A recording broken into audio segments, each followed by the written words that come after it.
السلام علیکم ورحمۃ اللہ وبرکاتہ۔ الحمد للہ رب العالمین والصلاة والسلام علی رسولہ الامین وعلی آلہ واصحابہ ومن تبعہم بإحسان الی یوم الدین۔ اعوذ باللہ من الشیطان الرجیم، بسم اللہ الرحمن الرحیم۔ وقالوا لن يدخل الجنة إلا من كان هودا أو نصارى تلك أمانيهم قل هاتوا برهانكم إن كنتم صادقين بلى من أسلم وجهه لله وهو محسن فله أجره عند ربه ولا خوف عليهم ولا هم يحزنون۔ اور انہوں نے کہا ہرگز جنت میں داخل نہیں ہوگا مگر وہ جو یہودی ہو یا نصرانی ہو۔ یہ تو ان کی آرزوئیں ہیں، کہہ دیجئے اپنی دلیل کو لاؤ اگر تم سچے ہو۔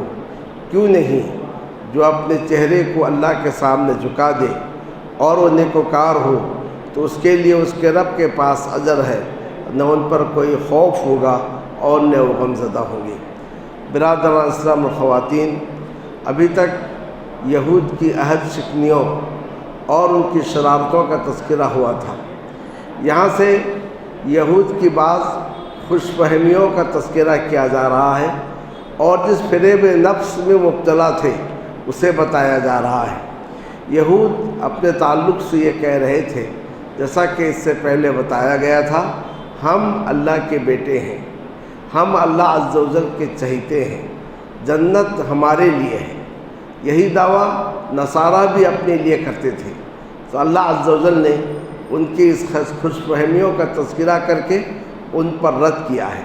رب العالمین نے فرمایا اور انہوں نے کہا، یعنی یہود نے بھی کہا اور نصارہ نے بھی کہا، لن يدخل الجنة الا من كان هودا او نصارى، جنت میں ہرگز داخل نہیں ہوں گے مگر وہ جو یہود ہو یا نصارہ ہو۔ یعنی یہود اپنے تعلق سے کہے اور نصارہ اپنے تعلق سے دعویٰ کی۔ یہود کا دعویٰ یہی تھا کہ جنت میں صرف یہودی داخل ہوں گے، اور نصارہ کا دعویٰ یہی تھا کہ جنت میں صرف نصارہ داخل ہوں گے۔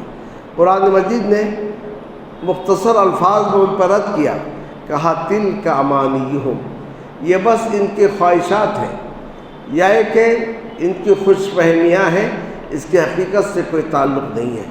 یہ وہ اجمالی رد ہے جس سے بڑھ کر مضبوطی کسی اور چیز میں نہیں ہے۔ قرآن مجید میں رد دو طریقے سے ہے، ایک اجمالی رد جیسے کہ کہا تلک امانیہم، یہ ان کی خوش فہمیاں ہیں، اور ایک تفصیلی رد ان کے عقیدے کو ذکر کر کے اللہ عز و جل ایک ایک چیز کو رد کرتا ہے۔ تو یہاں اجمالی طور سے رد کر دیا گیا کہ یہ ان کی خوش فہمیاں ہیں، اے نبی آپ ان سے کہیے اگر تم سچے ہو تو اس کی دلیل پیش کرو، دلیل پیش کرو کہ جنت تمہارے لیے ہے۔ کہاں اللہ عز و جل نے کہا کہ جنت تمہارے لیے ہے، پھر اللہ عز و جل نے جنت کس کے لیے ہے بتاتے ہوئے فرمایا، بلا من اسلم وجہہ للہ، کیوں نہیں جو اپنے چہرے کو اللہ کے سامنے جھکا دے، یعنی جو اخلاص کو اپنائے، کوئی بھی کام اللہ کے لیے کرے اور اس میں کسی کو شریک نہ ٹھہرائے، وہو محسن، اور وہ نیکوکار ہو۔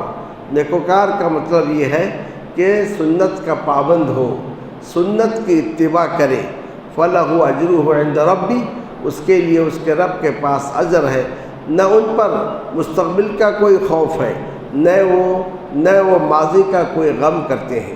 تو گویا جنت کے لیے دو شرطیں ہیں۔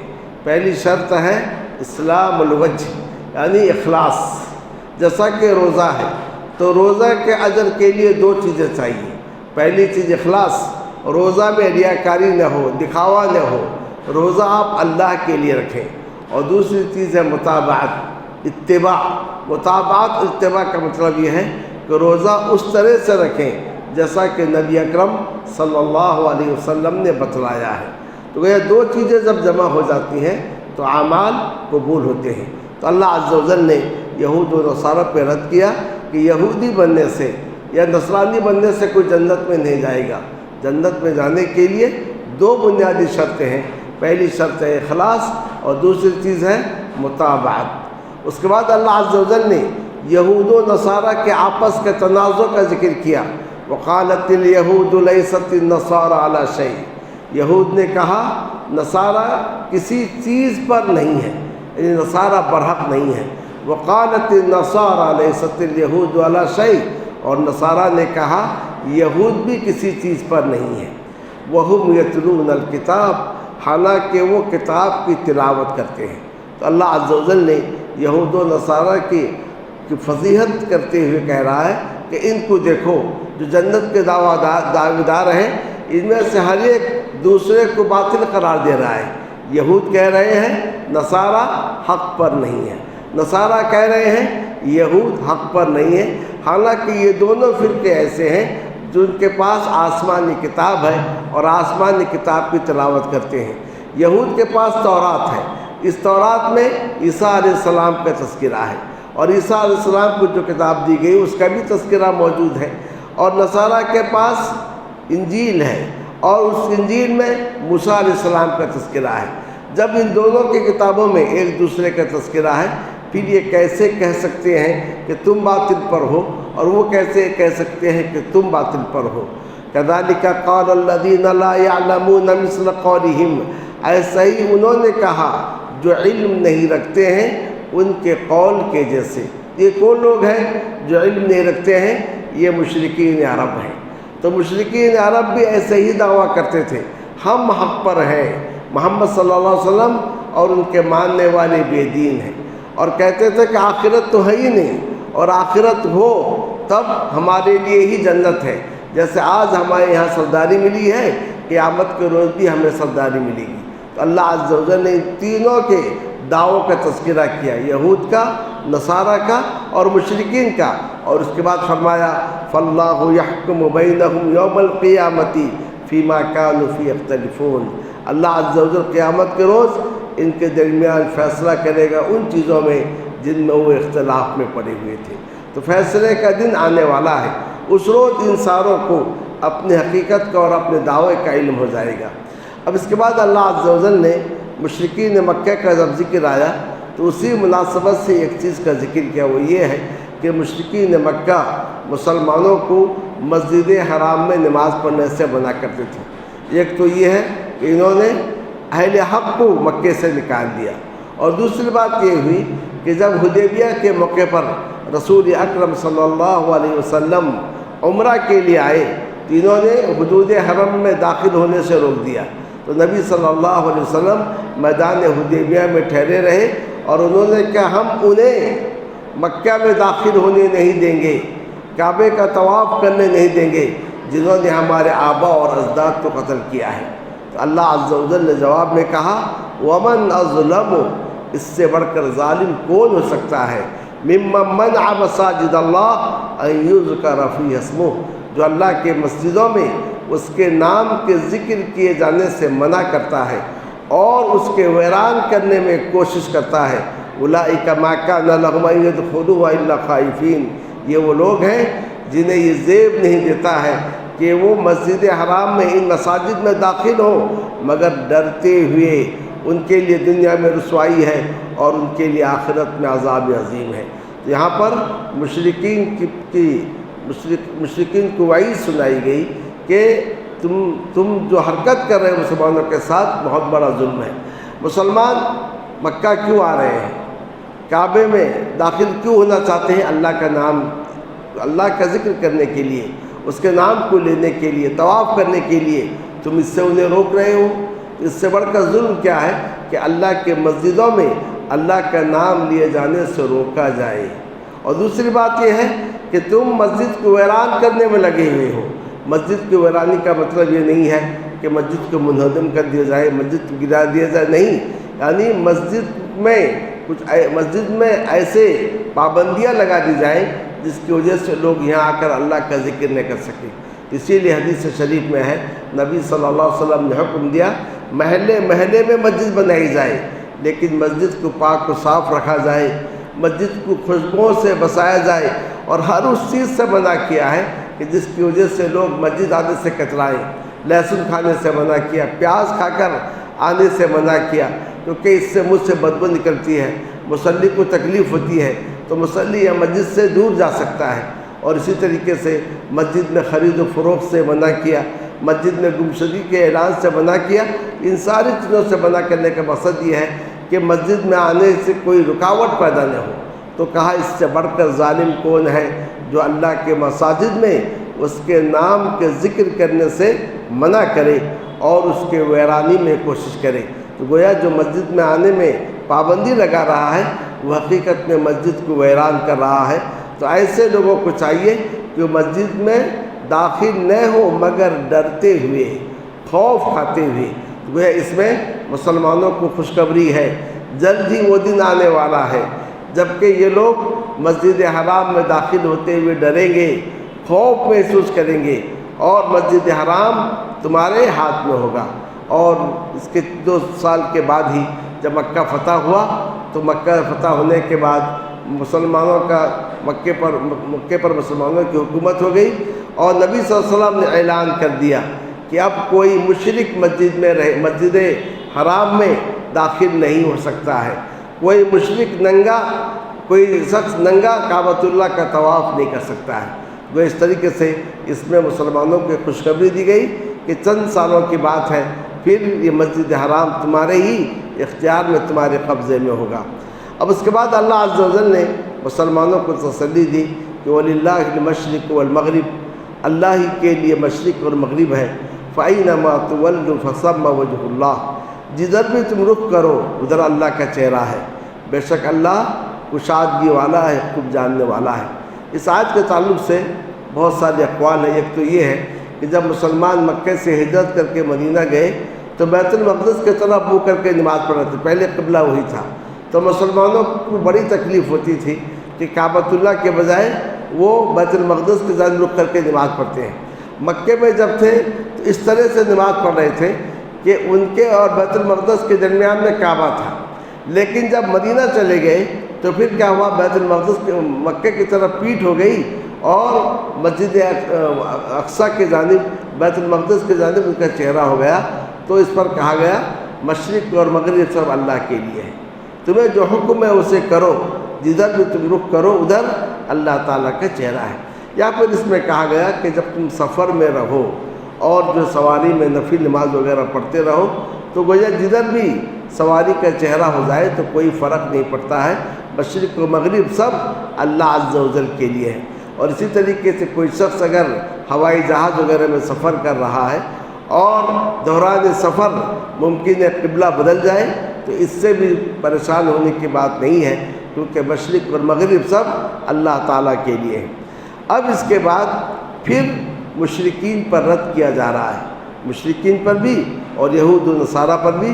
وَقَالُوا اتَّخَذَ اللَّهُ وَلَدًا، اور انہوں نے کہا اللہ نے لڑکا بنا لیا ہے۔ 2 باتیں ہیں، ایک اللہ نے لڑکا جنم دیا ہے، ایک اللہ نے لڑکا بنا لیا ہے۔ لم یلد ولم یولد کہہ کر اس بات کا رد کیا گیا کہ اللہ تعالیٰ کا کوئی لڑکا نہیں، اللہ تعالیٰ کی کوئی اولاد نہیں۔ یہاں پر اللہ نے لڑکا جو بنا لیا ہے تو ممکن ہے اللہ کی اولاد نہ ہو، اللہ کسی کو اولاد بنا لے، تو دونوں سے رد کیا گیا کہ انہوں نے کہا اللہ نے لڑکا بنا لیا۔ یہود نے کہا عزیر اللہ کا بیٹا ہے، اور نصارہ نے کہا مسیح اللہ کا بیٹا ہے، اور مشرکین کہہ رہے تھے فرشتے اللہ کی بیٹیاں ہیں۔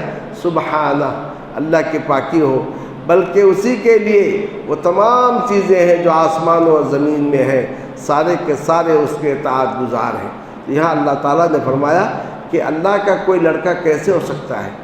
اولاد جو ہوتی ہے ماں باپ کے جسم کا کوئی ایک حصہ ہوتی ہے، تو جب کہ ساری کائنات اللہ کی ملکیت ہے، اللہ کے غلام ہیں، جو اللہ کے غلام ہوں پھر وہ اللہ کی اولاد کیسے ہو سکتی ہے؟ بدیع السماوات والارض، اب یہ کہا جا رہا ہے اللہ کو اولاد کی ضرورت نہیں ہے، وہ آسمان و زمین کو بغیر مثال کے وجود میں لانے والا ہے۔ وَإِذَا قَضَى أَمْرًا فَإِنَّمَا يَقُولُ لَهُ كُن فَيَكُونُ، جب وہ کسی معاملے کا فیصلہ کرتا ہے بس کن کہتا ہے اور وہ چیز ہو جاتی ہے۔ یعنی اللہ کو اولاد کی ضرورت کیا ہے؟ اولاد کی ضرورت انسان کو پڑتی ہے کہ انسان بوڑھا ہو جاتا ہے تو بچے اولاد اس کے سہارا بنے، تو اللہ تعالیٰ کو اولاد کی ضرورت نہیں ہے۔ اور اگر یہ مانا جائے کہ اللہ کے لیے اولاد ہے تو اس کا مطلب اللہ کے لیے وحدانیت نہیں ہے، کیونکہ اولاد اپنے باپ کے عادت اور اطوار کو لے کر آتی ہے، اور اولاد در حقیقت کیا ہے؟ اپنے باپ ہی کا ایک حصہ ہے۔ تو لہٰذا اللہ کے لیے اولاد ماننے کا مطلب یہ ہے اللہ نہ اکیلا ہے نہ اللہ بے نیاز ہے۔ چونکہ اللہ اکیلا ہے، اللہ بے نیاز ہے، تو لہٰذا اللہ کی کوئی اولاد نہیں ہے۔ اب اس کے بعد رب العالمین نے مشرکین کے تعلق سے کہا، یہ مشرکین یہ کہتے ہیں وقال الذین لا یعلمون، اور وہ کہتے ہیں جو علم نہیں رکھتے، یعنی مشرکین مکہ، لولا یکلمنا اللہ وتأتینا آیہ، اللہ ہم سے بات کیوں نہیں کرتا ہے اور ہمارے پاس کوئی نشانی کیوں نہیں آتی ہے کہ محمد صلی اللہ علیہ وسلم برحق ہے، اللہ آ کر ہم سے کہہ دے، یا کہ کوئی نشانی اتارے جس سے معلوم ہو کہ محمد صلی اللہ علیہ وسلم برحق ہے۔ رب العالمین نے جواب میں کہا کذالک قال الذین من قبلہم مثل قولہم، ایسی بات ان سے پہلے کہ لوگوں نے کہی تھی ان کی بات کے جیسا انہوں نے دعویٰ کیا ہے، اس سے پہلے یہود نے بھی ایسی ہی بات کہی تھی۔ تشابہت قلوبہم، ان کے دل حق کے مخالفت میں، اسلام سے عناد میں، دشمنی میں ایک دوسرے کے مشابہ ہو گئے۔ قد بینا الآیات لقوم یوقنون، ہم نے کھلی نشانیاں بیان کی ہیں اس قوم کے لیے جو یقین رکھتے ہیں۔ اب نبی صلی اللہ علیہ وسلم سے کہا جا رہا ہے آپ ان کے اعتراضات پر دھیان مت دیجیے، ان کے خواہ کے مطالبات پر توجہ مت دیجیے، یہ ایمان لانے والے نہیں ہیں۔ ہم نے آپ کو ایک مہم دے کر بھیجا ہے، ذمہ داری دے کر بھیجی ہے، آپ اسے ادا کرتے رہیے۔ انا ارسلناک بالحق بشیرا ونذیرا ولا تسأل عن اصحاب الجحیم، اے نبی ہم نے آپ کو حق کے ساتھ بھیجا ہے، بشارت دینے والا بنا کر، ڈرانے والا بنا کر، جہنمیوں کے تعلق سے کل قیامت کے روز آپ سے پوچھا نہیں جائے گا۔ آپ یہ جان لیں یہود و نصارہ آپ سے کبھی راضی نہیں ہوں گے، ایک ہی صورت میں راضی ہوں گے، آپ یہودی بن جاؤ یا ایک نصرانی بن جاؤ۔ جب تک کہ آپ ان کی ملت کی پیروی نہیں کریں گے یہ لوگ کبھی آپ سے راضی نہیں ہوں گے۔ تو لہذا آپ ان کو راضی کرنے کے لیے، ان کو خوش کرنے کے لیے اپنے موقف میں لچک پیدا مت کیجیے، کیونکہ ہدایت وہی ہے جو آپ کے پاس ہے۔ آج بہت سارے لوگ کیا کرتے ہیں، بین المذاہب ڈائلاگ کرتے ہوئے کوشش کرتے ہیں کہ سارے کے سارے مذاہب برحق ہیں، ہندو اپنے مذہب میں رہے، یہودی اپنے مذہب میں رہے، نصرانی اپنے مذہب میں رہے، مجوسی اپنے مذہب میں رہے، مسلمان اپنے مذہب میں رہے، اور سب کے سب برابر ہیں۔ نہیں، حق ایک ہے، حق کبھی دو نہیں ہو سکتا ہے۔ وَلَن تَرْضَ عَنْكَ الْيَهُودُ وَلَا النَّصَارَىٰ، آپ سے یہود اور نہ نصارہ ہرگز راضی نہیں ہو سکتے، حَتَّىٰ تَتَّبِعَ مِلَّتَهُمْ، یہاں تک کہ آپ ان کی ملت کی پیروی کر لیں۔ قُلْ إِنَّ هُدَى اللَّهِ هُوَ الْهُدَىٰ، آپ ان سے کہہ دیجئے اللہ کی ہدایت ہی ہدایت ہے، یعنی اللہ تعالیٰ نے جس ہدایت کو نازل کیا وہی برحق ہے۔ اور اب نبی صلی اللہ علیہ وسلم سے کہا جا رہا ہے، حقیقت میں نبی صلی اللہ علیہ وسلم کے ذریعے سے آپ کی امت کو سنایا جا رہا ہے، وَلَئِنِ اتَّبَعْتَ أَهْوَاءَهُمْ، اگر آپ ان کی خواہشات کی پیروی کریں گے، بعد الذی جاءک من العلم، بعد اس کے کہ آپ کے پاس علم آیا، مَا لَكَ مِنَ اللَّهِ مِن وَلِيٍّ وَلَا نَصِيرٍ، اللہ کے مقابلے میں نہ آپ کا کوئی دوست ہوگا نہ کوئی مددگار ہوگا۔ نبی صلی اللہ علیہ وسلم سے کہا جا رہا ہے انہیں خوش کرنے کے لیے، یہود کو، نصارہ کو، مشرکین کو خوش کرنے کے لیے آپ تھوڑے سے لچک پیدا کر لیں اور ان کے خواہشات کی اتباع کریں، اللہ کے عذاب سے آپ کو کوئی بچا نہیں سکتا ہے، کیونکہ ہدایت وہی ہے جسے اللہ تعالیٰ نے نازل کیا ہے۔ یہاں تک ساری گفتگو ختم ہونے کے بعد اب یہ کہا جا رہا ہے کہ سارے کے سارے یہود ایک جیسے نہیں ہیں، سارے کے سارے نصارہ ایک جیسے نہیں ہیں، ان یہود ان نصارہ میں کچھ صاحب حق بھی ہیں، کچھ حق کے متلاشی بھی ہیں، اور اللہ تعالیٰ نے انہیں حق سے نوازا ہے، جیسا کہ عبداللہ ابن سلام یہ یہودی تھے لیکن حق کے متلاشی تھے، تو اللہ عز و جل نے انہیں حق سے نوازا۔ تو یہود کی سرکشیوں کو، ان کے عناد کو، ان کی شرارتوں کو، ان کی عہد شکنیوں کو، ان کی خوش فہمیوں کو ذکر کرنے کے بعد اب ان میں جو اچھے لوگ ہیں ان کا تذکرہ اس آیت میں کیا جا رہا ہے۔ الذین آتیناہم الکتاب یتلونہ حق تلاوتہ، جنہیں ہم نے کتاب دی ہے وہ اس کتاب کی تلاوت کرتے ہیں جیسے کہ تلاوت کرنے کا حق ہے۔